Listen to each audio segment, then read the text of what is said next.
Pada akhir November 2025, ada sebuah momen yang, ya bisa dibilang sangat kelam buat Sumatera Utara. Serangkaian banjir dan longsor datang bertubi-tubi. Sebenarnya apa sih yang terjadi?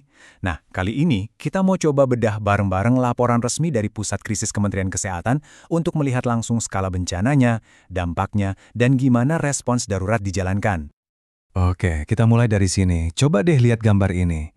Ini bukan cuma genangan air biasa loh. Ini adalah pemukiman yang benar-benar tenggelam. Rumah, jalanan, praktis kehidupan sehari-hari itu lumpuh total. Skalanya masif banget. Dan yang bikin merinding, ini baru permulaannya aja. Penting nih, semua yang bakal kita bahas di sini itu sumbernya ya dari laporan ini. Jadi ini bukan asumsi atau kira-kira, tapi benar-benar potret nyata dari apa yang terjadi di lapangan. Oke, jadi ada 4 bagian utama yang bakal kita kupas. Pertama, kita lihat kronologinya gimana sih? Kedua, penyebab dan dampaknya separah apa? Ketiga, kita intip kondisi langsung di beberapa lokasi. Dan terakhir, gimana respon sektor kesehatannya? Yuk, langsung aja kita mulai. Oke, kita masuk bagian pertama, Sumatera Utara dikepung.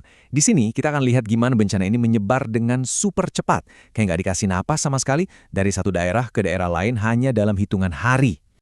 Coba perhatikan deh, seberapa cepat semua ini kejadian. Mulai tanggal 22 November di Mandailing Natal, dalam beberapa hari aja bencananya udah nyebar kayak efek domino ke Nias, Tapanuli, Sibolga, sampai Serdang Bedagai. Bisa kebayang nggak sih gimana pusingnya tim penyelamat? Satu lokasi belum beres, muncul lagi bencana baru di tempat lain. Ini benar-benar skenario terburuk. Nah, karena situasinya udah benar-benar di luar kendali, pemerintah provinsi akhirnya menetapkan status tanggap darurat. Dan status ini tuh bukan sekedar formalitas di atas kertas ya, ini adalah sinyal bahwa kapasitas daerah udah kewalahan. Artinya semua sumber daya, dari pusat sampai daerah harus turun tangan full.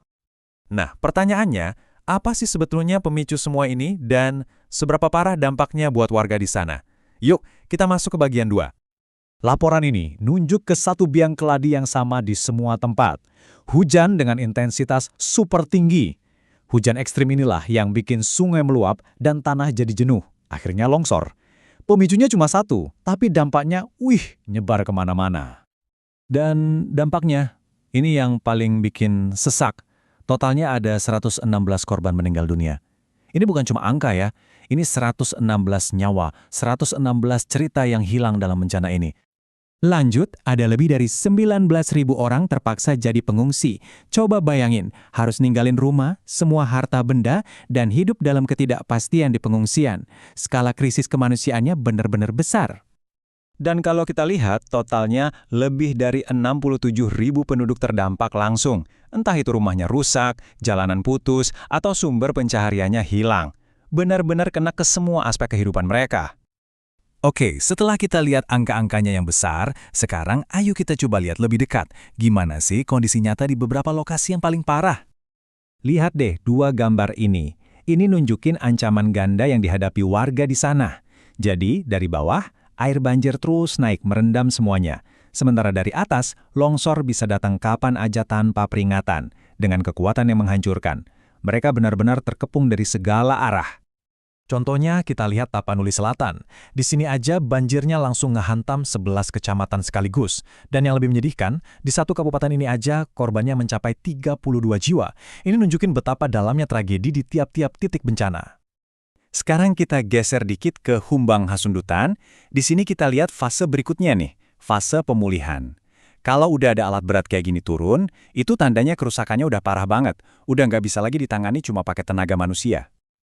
Oke, di tengah semua kekacauan ini, terus gimana sistem kesehatan kita bergerak? Nah, di bagian terakhir ini kita bakal lihat langkah-langkah darurat yang mereka ambil untuk menyelamatkan nyawa. Ternyata respon mereka itu sangat sistematis loh. Ada langkah-langkahnya. Pertama, tim langsung turun buat kaji cepat. Butuhnya apa? Obat, dokter. Kedua, semua puskesmas di sekitar langsung disiagakan. Ketiga, baru deh pelayanan medis jalan, posko kesehatan dibuka. Dan yang terakhir, ini penting, semua data terus dipantau dan dilaporin biar bantuan gak salah sasaran. Ini kayak mesin yang bergerak cepat dan terkoordinasi. Nah, dari respons ini ada beberapa poin kunci yang menarik. Pertama, ternyata dinas kesehatan di tingkat kabupaten atau kota itu cukup tangguh buat nanganin gelombang pertama. Keren! Kedua, sistem rujukan ke rumah sakit yang lebih besar juga berjalan lancar. Dan yang paling penting, puji Tuhan, nggak ada laporan wabah penyakit yang menyusul. Ini bukti kalau langkah pencegahan mereka di tengah situasi serba terbatas itu berhasil. Laporan ini kan fokusnya ke respons darurat ya, fase kritisnya. Tapi setelah semua ini reda, setelah status darurat dicabut, justru muncul pertanyaan yang paling besar.